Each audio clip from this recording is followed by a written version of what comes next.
hour number 3 on this Monday. And we're going to talk about what we have called, what Dana Durnford has called, an extinction event. The potential is clearly here. It's all over the table in front of us. You can't miss it. But the question is, why aren't you hearing about it in the mainstream media? You aren't, you won't, and you never will. They will lie to you until the cows come home, and then. Because it's not in their best interest to have you worried about something they caused and wear full liability for. They wouldn't even tell us if an asteroid was going to hit the planet. So why are they going to tell us that Fukushima has destroyed the North Pacific, has spread to all oceans of the world now, the radioactivity, the radioisotopes and nuclides in the water have gone worldwide now. The number of steel tanks at Fukushima Daiichi on the destroyed plant, I think were 500 or 600. But when they built those tanks to hold the contaminated water, they knew the tanks only had a 5-year life expectancy. We're in the 6.5 years now. So we always knew. Yoshi and Dana and I have been telling you they're going to have to dump that water. Terribly concentrated and deadly into the Pacific, and that's what they're going to do. In fact, they're already doing it, most likely. Probably have been. We don't know. They tell the truth? Never. Dana, are you there? I am, Jeff. Thank you. Yes. Welcome back. Yeah. Hi, guys. Hi, everyone. They haven't stopped, have they? Yeah. No, we're in a lot of trouble, and like you can't have a conversation because it's instant fear mongering. It's instantly salacious. Yeah. No, Dana, everything. You must be crazy because it would be on the news. The news would tell us. The government would tell us. You're crazy. Yeah. That's exact. You hear that all the time. Yeah. And it's heartbreaking. If you how many tanks were there? 1,100. No, I was way off. All right. So you said if you go down the road, what happens? They're saying 500 plus. Yeah. That's them. They've been doing it heavily for the last month or something. They're like changing numbers, right? Yeah. And okay, you said you're going down the road. You're heading down the road. I interrupted you. You remember where you were?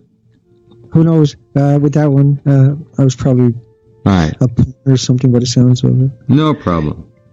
Like it's Hiroshima week and Nagasaki week. And they were plumes. They atomized an aerosol in Nagasaki, Hiroshima, turned it into a big plume of smoke. A radioactive plume of humans and animals and buildings and automobiles and bicycles and schools and churches. And they turned that into a radioactive plume, millions of tons.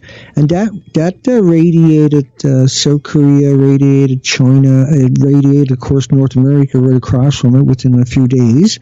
And people are still dying of illnesses and cancers from that plume that radiated the planet originally. That was a unique one where they had a real community full of furniture, real furniture and food. They've done that in tests, obviously. Step back for a second. But they didn't use real people. They used mannequins that we know about. They did use real animals, though, in those tests at the same time. And so 72 years ago, it's pretty impressive that they had mastered a technology in such a short period of going after it. It was like that was 4 years after hardcore production, and they had mastered. So they were, in order to get a gram, they needed hundreds and hundreds of train car loads of iron ore and chemicals to get a gram for those first bombs. They stripped mountains just to get individual for each of those first couple of bombs. They had stripped entire mountains. They were very inefficient. You're talking about the American bombs? Yeah. The second bomb came from German-enriched uranium. U-boat. The U-boat. Yeah, go ahead. That's a good point. Thank you. And they used prisoners in the Techa River. There were 7,500 communities evacuated because of that enrichment. They'd use prisoners because it was so dangerous. This is typical after Chernobyl and 3 Mile Island. They had used Well, Chernobyl in particular, we got the documentation showing how they went and got buses. They didn't go to the nuclear power plants and ask for volunteers to come in Chernobyl. They went to the street with guns and they took people off the streets and brought them to Chernobyl, made them go out on the roof. They were press ganged out there, and that went on for many, many months. And he done the same thing with 3 Mile Island. Ernie Gunnarsson was there, and they were sending people, and Lake Barrett was there, and they were sending people in to 3 Mile Island for 3 minutes, and then they went home, never went back again. So this was, destitute people, day workers and everything. Ernie Gunnarsson and Lake Barrett had sent in there. And after 3 Mile Island, they had evaporated millions and millions and millions of gallons of radioactive water 10 years later. That because they hid all this away, there's plumes actually showing. I was showing that today. There's plumes from 3 Mile Island that was disguised. You see people like NASA's former boss, James, I can't remember his last name now, Hansen, and he was the guy who had inspired 350.org, and 350.org was the climate change calling for more nuclear, and crew, and there's 7,000 chapters of them out there right now calling for nuclear as the solution to climate change. So I think we kind of just went that whole 7,000 chapters calling right now for nuclear power.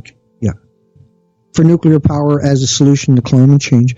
And they're backed up by climate scientists, which is the hoax itself, which is climate scientists is their solution to climate change is nuclear. And so everybody's out there screeching that it's carbon-free, too cheap to meter, blah, blah, blah. Well, mostly carbon-free is what they've been touting heavily now for about a decade. That's the only platform they're trying to run on for some reason. And that's, of course, ludicrous because they're so carbon-intensive even just to get it out of the ground, let alone get it into the reactor. Right. And Paladin's collapsed, which was Australia's biggest mining company. And we've seen Areva, which was France's, the biggest on the planet actually was Areva. They collapsed. Toshiba has collapsed. Westinghouse now has collapsed. TEPCO has collapsed. And all these have been consumed by the countries that have hosted them. And so their obligations and responsibilities have been thrown now to the wind, and it's up to the government whether they do any of. So a lot of these companies were responsible for the fuel and the storage and the maintenance. And like you say, you can build a reactor, but you can't fix it. And if you actually looked at 3 Mile Island or Chernobyl, realistically, if people had nuclear would never exist. They just closed down the last 2 nuclear plants in North America under construction, right, last week or something. Yes. North Carolina, was it? South Carolina, one of them. Yeah, they took the machete to that, thank goodness. And there was 2 of them, that's right, and they were way over budget, and it was still going to take another decade or more to finish it. They were only 40% complete, and God knows how much over budget they were. Just horrible. Right. We've seen the industry screeching now that there's not enough chemists to maintain the industry anyway. Mm-hmm. The reactors are all living on life extension. All of them. They're all under they're all on dialysis per se, and they have to just liquidate incredible assets in the country to keep these things operational. And so that whole industry, we traced it back now. We got every university and every media in particular in North America, specifically for sure, and many other countries that are pro-nuclear or got nuclear. But we've seen everything in North America now has lied for the industry extensively for over 70 years. And so that's quite the shocking confirmation now. We actually got the confirmation of all of them. We flushed them out really well over the last 6 years. And we show now all your universities have betrayed you every step of the way. And so easy to call out the industry, yet nobody would do it because everybody else would their lies would stand out instantly. And so they had to lie so much now they got themselves boxed in. Right. The industry's collapsed, the mining companies, the stocks, and everybody's collapsed. And here we are, we're on the anniversary of Hiroshima and Nagasaki. And there's a huge lesson to be learned. They didn't pick up 30 million bags after that one, like they did in Fukushima. And this was just to trick everybody. Nobody really knows what they're up to, but they say they're going to have the Olympics there, and it looks like they're going to go ahead and attempt to do it. I don't think they're going to go to the Olympics, even if we weren't to protest anymore. I think the Olympics won't happen.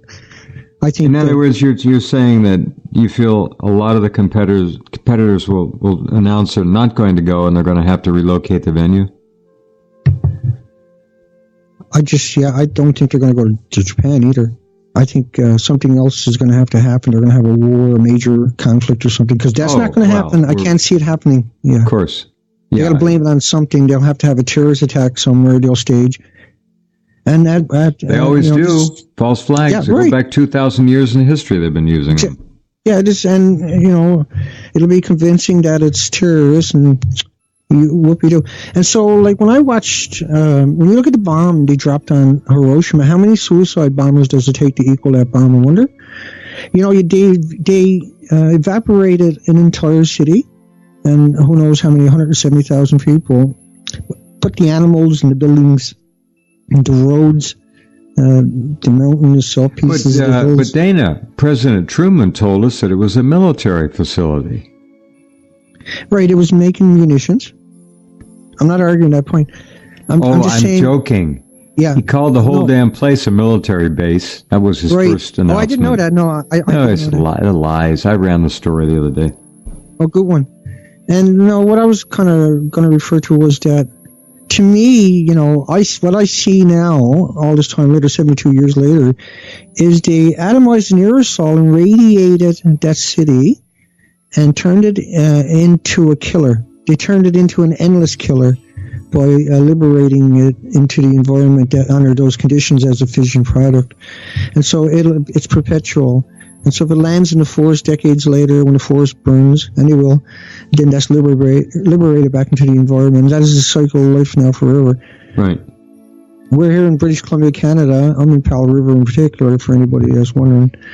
And we're right now for many days under smoke. And the smoke fires about 600 miles away from us. But it's visible. If you go out at nighttime, turn your light on, it's nothing but particles in the air. And the sun is red, and the moon is red, and the sky is dim. Yep, we've got similar down here. Not as bad, but similar. All of Canada, and that's radioactive material. Now, your Geiger counter is not going to pick up a lot of the plutonium or uranium. It won't show that on the Geiger counter. It's just going to pick up some of the tracers, and then everybody has to extrapolate what happens after, what the true numbers are. And so 74 years of just lying to everybody. And now it's all coming back to haunt the final generation of the nuclear industry. They're bailing out left, right, and center. The stock exchanges, they liquidated everybody for the last 6 years. We see all the companies now are just bailing out. We see big industry. We see Qatar had a 5% interest in Westinghouse or something. I can't remember. And so they were trying to liquidate their stocks now because everything is crumbling. Right. But everybody knew long before this that these were evil, 100% twisted industries. Yeah. It's so disappointing that all the studies on the Hiroshima and Nagasaki victims were external, they weren't internal. And that the fact that even if they didn't get mangled and brutalized and melted, like the Nagasaki women, and this is pretty graphic, folks, I'll watch my wordies, but the women, a lot of the women had one of the unique properties of Nagasaki and Hiroshima was within a few minutes, they were seen squatting down and excreting their uteruses, is how it was described in a lot of the journals. And so they were turning themselves inside out. Liquid. They turned, their organs melted on the inside from the gamma shine and the alpha burst and the neutrons and the X-rays. It's like, think of a camp stove, a wood stove, but you can feel the heat from, say, 3 football fields away. But with this, you can't feel it per se. I'm sure you do, but it's not that. It's not. You don't realize it, and if you just get that exposure, you'll die later from it. Mm-hmm. So it just feels like such a betrayal. Now, for some reason, for me, it's a really strong feeling for me that I have this disappointment. Like it's almost a mourning of those people that are involved in the industry. Sure. That they done this, what they got done to us. It's this overwhelming realization of an agenda, an actual agenda, an extinction agenda. And this just hatred for all species, all humans, all animals, and all insects on the planet. It's just, they actually have a hatred for us. Exactly. And these are the same people that promote GMO and promote the endless war and promote the fables.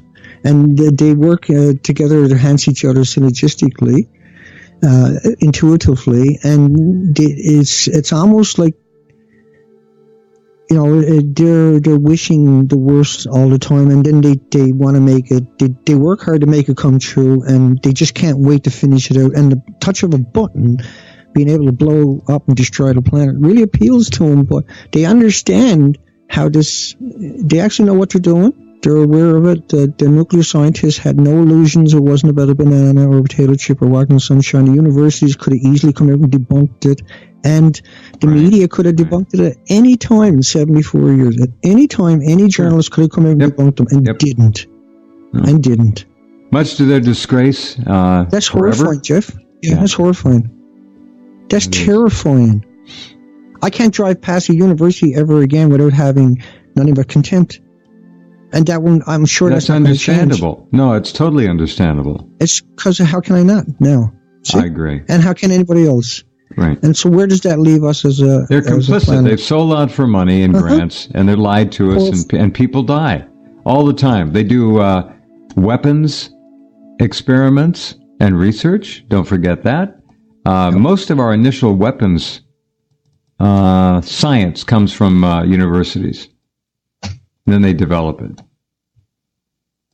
Black Ops. And that's...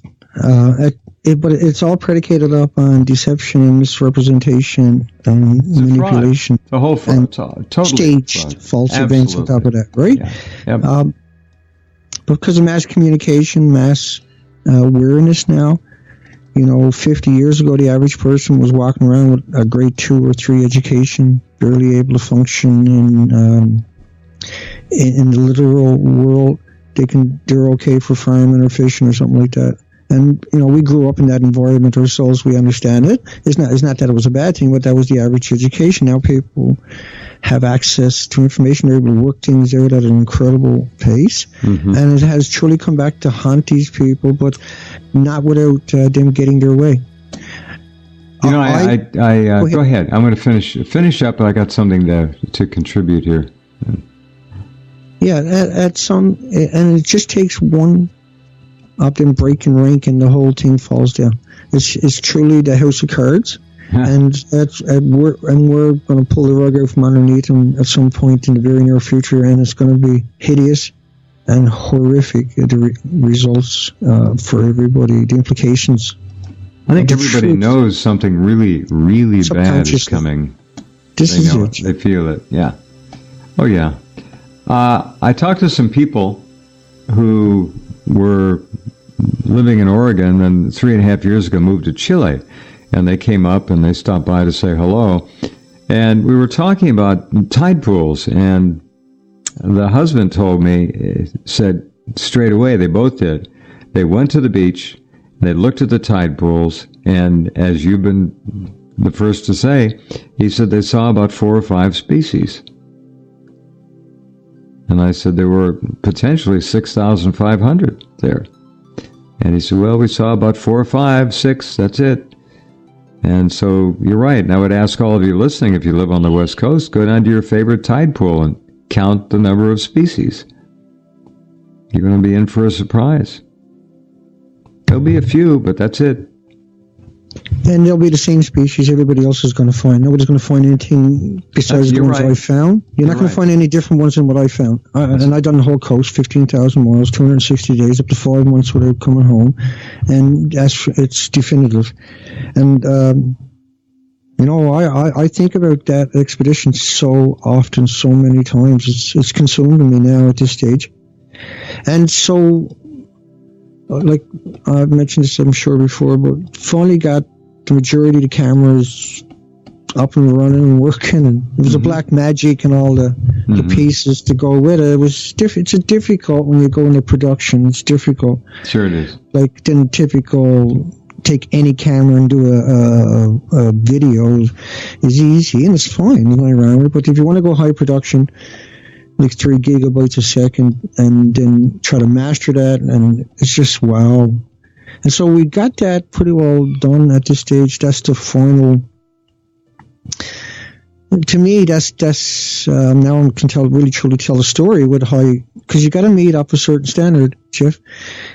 And I just want to remind everybody of what a long struggle it was to get to that point, so that we can now finally tell the story in a format that everybody's familiar with. And those expeditions, I don't.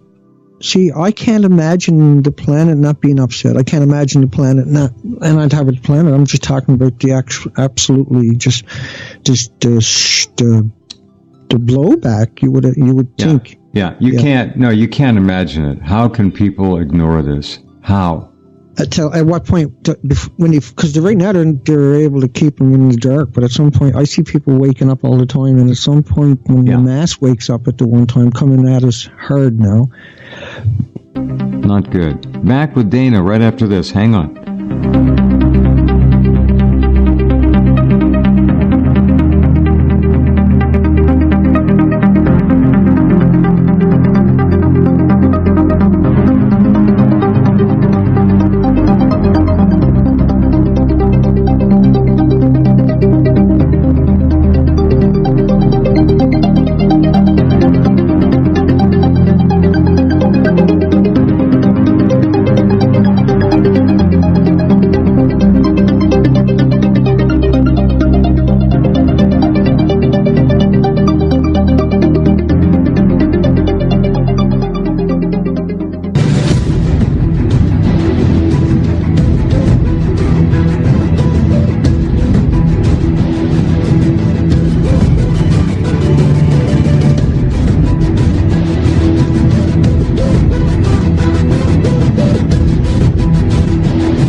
Okay, and talking with Dana Durnford about Fukushima radiation and the death of much of the planet. This is an environmental extinction event, and I mean the environment including flora and fauna, all forms of life not going to escape it.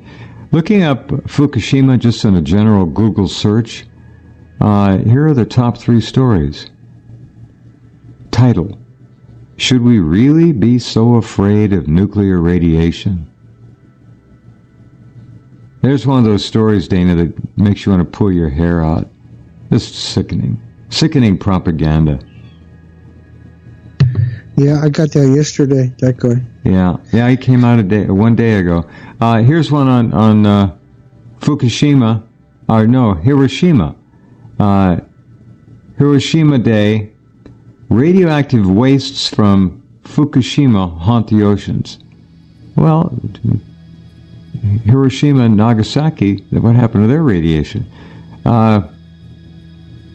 So, you've got stories up here, but you're not seeing stories, and they're still running that lousy map, which purports to show radiation going from Japan all the way down to the west coast of South America. The tsunami map. That's the tsunami map. And it's still using it. And the same company has an airborne map, but they'll never use it. They always use that, and then they make fun of everybody. And Discovery Channel was doing a week calling it for, but quite a lot of the mainstream media originally, and all the pundits out there used it or referred to it. Yep. And James Colbert Report, him and Ryan Dawson, they were making fun of everybody for like 2 years straight. and then they went silent. We call them out for it. That's interesting. And so, like, it's just, we see this now literally everywhere I go. It's just, everybody, I don't know if you get paid for doing it or something, or whatever it is, but it's horrifying. This is not going to go away. It's not going to get better. The other 4 million species, for starters, in the Pacific Ocean didn't receive the coastline, so they're gone. Please look at the Fukushima box on the right-hand side of the homepage, and there's an area in there called Bugs. Where are the bugs, or something like that? And I'm asking people from all over the country to notice what's on your windshield, what's on your front bumper, what's on the grill of your car. What kind of bug accumulation this summer are you seeing? What kind of bird population are you seeing in your area, on your street, in your backyard? We have virtually zero birds around here. We used to have 7-8 years ago songbirds, dozens of varieties, beautiful birds, robins, hundreds and hundreds, red-winged blackbirds. Incredible. They're all gone. Yeah. They're gone. There's nothing here. I see a few sparrows. I don't see much of anything. And I don't. 14,000 and 15,000 miles of the coastline or something. Documented it. And there were mostly 3 species. There was 11 species altogether. Added over 300 well-known species. That's all we found. But South Korea is pivoting away from nuclear, and what they're going to do now, because the industry is spazzing, is they're going to have 300 lay persons make a decision whether nuclear is staying or going. Now, this is what we see in Australia do. And, what do you mean 300 lay persons are going to... What are they going to decide? They're going to decide the future of nuclear for South Korea. And Moon is trying to step away from nuclear, and he's made the statement where he's not going to renew the licenses of the existing plants, and he stopped production of anything new. And this was over the last couple of weeks. He's been attacked heavily, I noticed. Sure. But 300 laymen will dictate nuclear future. The Daily Caller picked up. And that's in South Korea. That one. That's South Korea. That's for South Korea. South Korea, yeah. And North Korea said if they stop, see, that's an interesting story too, right? North Korea, because what is North Korea really? Or if you get originally when this happened, North Korea was considered just a stopover for the American military-industrial complex to have the back door to China and Russia. Right. That's all correct. That was really about back in the day, and that was an opportunity. It was a police action. It wasn't a war. But yet, there's 83 bases in South Korea. They all got nuclear weapons, U.S. military bases. And so, this is a monolithic machine. It's a very hungry machine, 83 military bases. And so, they got to keep the pressure. About 83 Korea bases where? In South Korea, American bases. Just in South Korea, 83. Yeah. Focused on North Korea, yeah. And, or 84, whatever it is. And so what it shows you, it does give anybody that's really paying attention, it gives them that insight of how hungry that machine is. And so they got all the latest, greatest. They got to have all kinds of bombers there, and you know what I mean? And it's they've been there a long time in South Korea. Since the North Korean conflict, they've occupied South Korea. They have something like 250,000 troops just on that border alone, the demilitarized per se zone. But there's also, like you say, over 80 bases there. And that's about North Korea. And this is about the jumping point for Russia and the jumping point for China, because they want to go at it. That's the politician, the great politician. Well, they want to look back and say, we almost went to war, and it's just like, who are these people? We hired them to do a job, and now they want to go to war and wreck a planet. And that's not why nobody hired these people to go to war ever. These people are supposed to have a job to help manage the country. It's just like hiring somebody for your business that you're going to give your assets to and allow them to work that. And that's what a politician is supposed to be. They're not supposed to be some evil creature that we see they morphed into now, where they fund the worst of the worst of the worst industries Like, why can't GMO put more iron in the food, or more calcium in the food, or more potassium in the food, or more magnesium in the food, or more carbon or cobalt or you whatever? Mean a beneficial use of science for us? Yeah, why did they have to go that route and take everything out of the food? Why is it they got to take every technology and flip it and then utilize it and turn it into and weaponize it against the entire planet and the ecosystem itself? Everything gets weaponized and used and thrown at us that could be easily flipped over and used for something good. So the TV didn't need to be calibrated to be the same frequency as the human brain. Yes, it did. If they wanted to control everyone, it did. Right. Yeah. But the checks and balances, we've always just passed. We've always just passed it off. Look at what happened to Snopes. Snopes finally got taken down per se. Should have been taken down years and years and years ago. I'll say. But they become so complacent because they got a free ride. Yeah. Such a free ride. All they got to do is just allow anybody that wants to in the industry to post whatever they want, and then that becomes the fact. That's right. That was a manifestation. Pretty clever scam for a long time. They got away with desperation. It's desperation, though, when you look at it. Realistically, yeah, it's total desperation. So they're all hoping for that big nuclear war, so they're not going to be held accountable. That's their saving grace. Their only saving grace in all their little.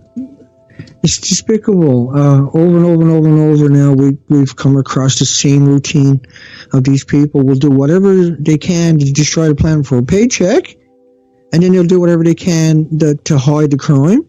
And then the police won't arrest them. We can go out and expose crime, as you know, crime after crime after crime after crime after crime after crime. Cops will never go get these people. But if you say something salacious about those criminals, then you get gag orders like me, for instance. And so there's such a disparage of reality that it just seems absurd when you tell the story. It just doesn't seem real. It can't be real. But I agree. You wake up every day and it's real. Yeah, you're saying it's just right. Yeah. Yeah. How did we end up here? Greed. Yeah. How did we end up though? So easy to. Manipulate. I suppose it's the food, the water, the air. It's cell phone emissions. It's the whole electric grid. They're broadcasting frequencies to make people compliant, complacent, and no longer feel like they need to defend their territory. We always were territorial. They've taken that away. They've taken a lot away. The human psyche as we knew it is gone. We wrecked country after country after country after country to get 10,000 Taliban, and before that was 10,000 Mujahideen, and then it was 10,000 Hamas and 10,000 Boko Haram. And it's just this, give us a magic number now, endless wars, and George Bush's endless wars. And that's now we're groping everybody at all the airports and stadiums and bus shelters. They're trying, right? They're desperate to do it, man. They're hiring them from pizza boxes and coffee cups to go do the job. Yeah. And there's nobody anybody with a degree. See, when you look at the nuclear industry, it really tells the story. These are highly articulating, highly educated people. When they're out there trying to convince everybody that it's harmless and innocuous and benign, that radiation is like walking in the sunshine. And I've been at it, I got so many videos of them saying it from so many different institutions. Every single institution will do it on the subject. That it has actually now traumatized me every time I hear it, and it shocks me still. It's humiliation that nobody else can work that out. Nobody else can hold them accountable. There's nobody out there to say stop doing it. And that everybody that participates in it succeeds and becomes wealthy and powerful and influential. That's right. And unstomped and spit on and smeared and humiliated. All the good people are, Dana. Yeah. All the heroes are. I like it. I like it. Bring it on. It ain't going to slow me down, but it just... Like, and who's gonna change? Who can change this? See, like who you gonna call? There's no Superman because that's a fable. That's exactly right. Yeah, you look in the mirror. That's who you're supposed to call. Right. But those people aren't available. I get up every morning like yourself, and I go to war against this industry in particular, and that's the best I can do. It's all I can do. I can't do anything extra because I would if I could. But I don't stop, and so each day I'm committed to making sure that I do the best I can for each one of them, and hopefully that reaches people, at least somebody enough to. Well, you're reaching a lot of people here. In fact, I had somebody a couple of days ago said, please get Dana back on for an update. So we are doing that tonight. Thank you, by the way, folks, and Jeff and everybody else. And this is a pretty monotonous, boring topic. There's nothing exciting about this topic. I can kind of put some edges to it, give it a little roughness. I got that kind of slang in my voice, and I like to shake and move. I'm a little rough around the edges, but it's not a popular subject. There's nobody. Well, no, of course not. There's no glitz to it. There's no bling. The media doesn't like it. It treats it like a pariah. They don't want to hear about Fukushima. It doesn't exist. You can't see it. You can't smell it. You can't taste it. I disagree with that. You can taste it if you get a big enough dose. But it's not at all appealing to people. It's not going to sell newspapers, magazines, unless people begin dying en masse here. If you got 25,000 in Portland, Oregon die this year, 30,000 in Seattle, and it's identifiable to nuclear exposure, then and only then would you get some coverage. And so, because we're coming to the end of the show, I like to end things on a good, on a high note, I think is a better way of putting it, whenever I do any kind of shows or presentations or lectures or anything. And so this is no different, where right now, if there is an event, one thing we're going to see different than 5 or 6 years ago is that the comment section, they're going to eat them alive if they're lying. In the comment section, they'll be destroyed, whoever it is lying. Oh, yeah. And this is something we've never seen before. If you go way back through history, you won't see it.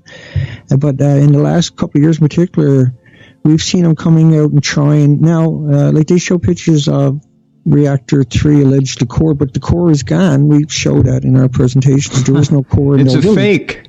Yeah. It's a fake. Yeah. And the camera couldn't work anyway. We know that. See? No. And there's no way. Otherwise, you would solve all kinds of other issues. And so there is a lot of wins where, like I say once again, the industry is flopping and screeching, and it knows it's in trouble, and it knows there's retribution is coming its way. And it's determined to claw every last molecule out of her. I think of it as a entity. Right. That's what I see. That's a very good way to look at it, isn't it? Yeah, it's sure. People defend a creature. This is a creature because it continues to attack people long after, like Hiroshima and Nagasaki. Those isotopes liberated in the millions of tons of communities and homes and animals circulate the planet, but it is now.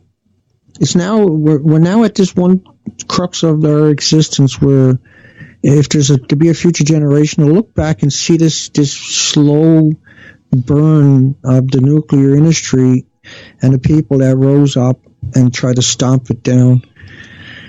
And that should inspire generations that we tried our best, but we're up against something. To me, it's like a disease.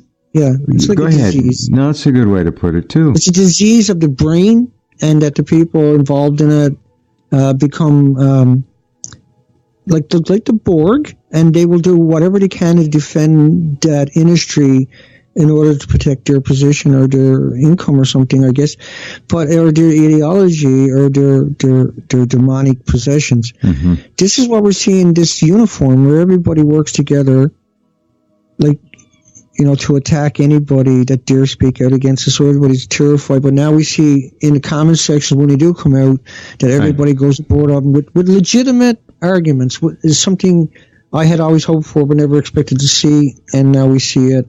And it shocks me, like, how it was several years back when nobody would say the words false flag. But now when there's a stage event, you go to the comment section, don't bother trying to put a comment there because everybody's screeching false flags appropriately. Yeah. And that is amazing, where it has become part of the narrative for almost everybody in my community to tell you about a false flag now. The wake up is inspiring to see, but on the flip side of that, where will that element of society get the power to prosecute the truth among the lies, and the majority of the people don't see it. This is the minority yet, but they are smart and they are waking up. There are divorces, there are relationships break up, parents don't talk to their kids and vice versa. It's a very difficult thing. You either get it or you don't. And once you get it, you can't go back. But the trick is not to let it ruin friendships and your life, unless you don't care. And that's noble in and of itself. You want to stand on reality and the truth, do it. And if the people want to leave you, they're going to leave you. It's so hard to be articulating for people. It's so hard for them to. It's easy for people to understand it, absorb it. It's so hard for them to explain it without.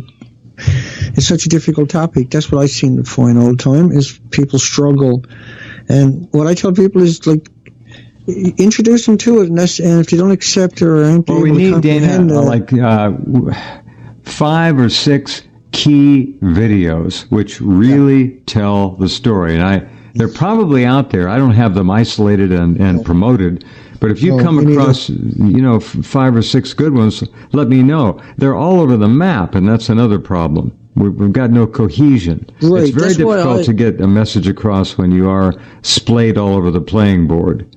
That's why I've been the last couple of years collecting the proper gear, and now finally the camera. It's kind of like buying a horse without the barn, and to the point now where I almost got the same gear as them. Everything. It's taken me quite a long time, but now I have that professional gear. That's the point of it. I want to be able to tell the story. When are you going to go? Now, I'm right there. I'm right on the crux of everything now. Really? I got the kinks of everything. Oh, good. So you're going to go to the same Zodiac? I'm not sure. It's not going to be like an expedition. It'll be just for interviewing people and everything else, and just reaffirming. It will be an expedition, but yeah, you're going to have help. It costs so much money, Jeff. Right, just to do everything that I've already got done. Of course. And the idea is, ideally, you produce a documentary, and then you can pay back everybody that donated at say 20% over time, hopefully, with that company, and then at the same time fund the operations to go do it. And so that's horrifying that I got to go that route. Every university should be backing me up, being out there doing the job themselves, so to speak. And so there's all these organizations that, because I got to not waste, but I have to go through all this effort in order to get the truth out there. To me, it's shocking. It's humiliating. So are you talking about it? You're going to try and do a more formal documentary this time? With real gear, yeah. The last time there was these like DSL cameras, which was awesome. Don't get me wrong. I'm grateful for the opportunity. But now I actually got huge, massive production cameras and equipment and the proper lights. And you're the real, it's the real. I hope to hell you have at least one person along to schlep this stuff around and set it up. Are you looking for somebody to go with you? Yeah, no. Because this is enormously difficult, and it's an enormous commitment to try to pull it off. And so to try to fund the operation, just taking somebody, it just doesn't seem realistic to me. Having to go and rough it myself, but if I got the gear, I can rough it. I can do it the hardest way imaginable and still get the documentation. And that's no fun, but I mean, if I don't do it, no one's going to do it. If I don't put it together, it'll never happen. And the people that will do it ultimately will tell us lies and manipulate everybody and deceive everybody. Oh, yeah. But it's more, I'll end it on that because, like you say, I don't know how this is going to play out. You got the death of the Pacific, all the whales, all the birds. And we get stories like, the quiet forests, no more noise, no more birds. People, and I would ask again, look under the radiation title or Fukushima title. There'll be a link there, and it'll be relating to bugs and birds and flora and fauna. And I'd ask all of you to look in your areas and see what you see. And I had another person say the other day, they don't see any more ants. There's some ants around, but not at this person's place. So that's another one that's being decimated. The insect colonies are crucial. So we're losing them. And much more than that. Dana, thanks. You work awfully hard. Go get some rest, and we'll talk soon. Yeah, hugs for everybody. Thank you, Jeff. Take care, folks. Okay, good night. All right, this is it's really a huge story. You never see it. It's kind of like never seeing the UFO ET stories in newspapers. They're just not covered. The word comes down, we don't cover that, so they don't. All right, we will be back with you tomorrow night on Tuesday as we roll into the week. Have a good night and an excellent day tomorrow.